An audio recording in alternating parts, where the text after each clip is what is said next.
Over the last 2 weeks or so, we've seen so much heightened political activities in the two counties from Kisii. And because the Deputy Governor of Kisii County, Honorable Joash Maangi, made a statement condemning corruption in Kisii County government. In other words, everything that you've been seeing in Kisii was a reactionary activity over the sentiments made by His Excellency Joash Maangi, the Deputy Governor. Because of his utterances and stand against corruption, he has been trailed by suspicious vehicles with government registration numbers. He has also been intimidated by agents of the Kisii County government. His staff, including the personal assistants, have been transferred, and very remarkably, his official vehicles were taken away from him at 4 a.m. on Friday morning by 12 armed police officers.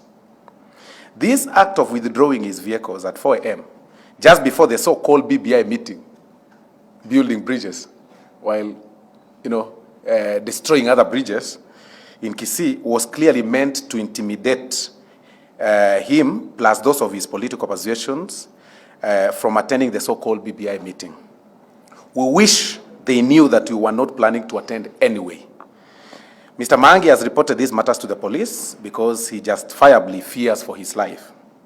As leaders from Kisii region, and of course based on what has happened to him, plus other leaders who are being intimidated, we wish to state the following: that we condemn with the strongest terms possible the impunity portrayed by the governor of Kisii County in using government resources to harass his perceived enemies when the question is corrupt practices. He's just started with the deputy governor. I'm sure he's going for the MCAs because, of course, he can't touch the MPs. He's hiding behind the handshake. We wish to ask the national government to ensure that the lives of those who are whistleblowers, including Mr. Maangi, are protected. We wish to ask the EACC as well as the DCI, which we highly doubt because the EACC officials in Kisii are housed by the governor. They don't pay rent. They live in the houses that are owned by the governor. To immediately launch investigations into the corruption allegations in the two counties of Kisii and Nyamira. It's a well-known fact that there are several pending bills in these two counties, and yet we know that every time they get money, they pay their cronies and relatives who do ghost projects at the expense of those who are properly owed. In fact, we know of contractors who have died because of frustrations arising from non-payment, because of the loans and everything. We ask that these two governors pay the genuine pending bills and save the honest contractors from the untold sufferings they are going through. We're also asking the CS Interior, Dr. Fred Matiang'i, to stop protecting these two governors and let them face the law of their corrupt practices, which is hurting the people of Kisii region. The CS claims to be very clean and is a no-nonsense person. But recently, now that he joined politics, every person who is corrupt, he is now protecting them too. We are telling him to arrest these governors who are thieves, who are corrupt. They should not hide behind the handshake, hide behind calling the CS kingpin to avoid being arrested. Lastly, we want to give notice to the two governors that we are planning a mega demonstration. It's called a 1 million march that will involve all the 13 sub-counties to demand service to the people of Kisii and Nyamira. And we mean service. We do not understand how Kisii County can spend 18 million for a BBI consultative meeting without, of course, the team being gazetted or before the team was gazetted.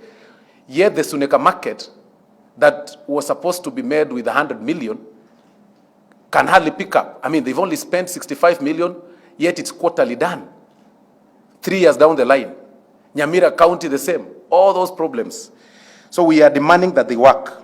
To that extent, we are appealing to the people of the two counties to stand up and demand for both justice and services. So what we are ideally saying, members of the press, is that For us, we are actually not playing politics, and this should go out to people very well. We are not playing politics. It's been 7 years since we enjoyed the new leadership of devolution and everything.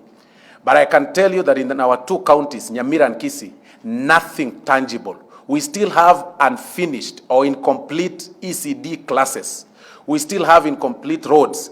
We still have money for grants being pocketed from the World Bank and other donors.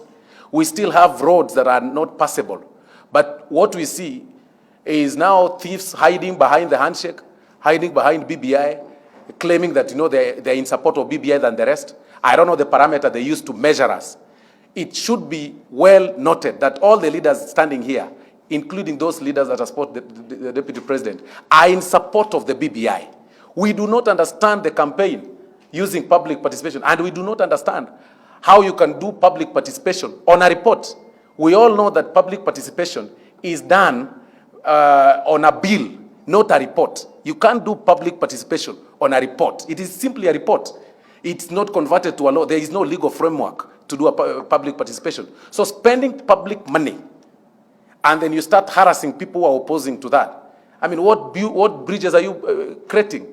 You're harassing the deputy governor. You've sent goons in his office that he cannot access his office. You've picked his vehicles, but you are claiming to be building bridges. I mean, collecting people from all over. And the Right Honorable Raila Odinga coming to Kisii to collect money from the county. We are not going to accept that. Thank you very much. Maybe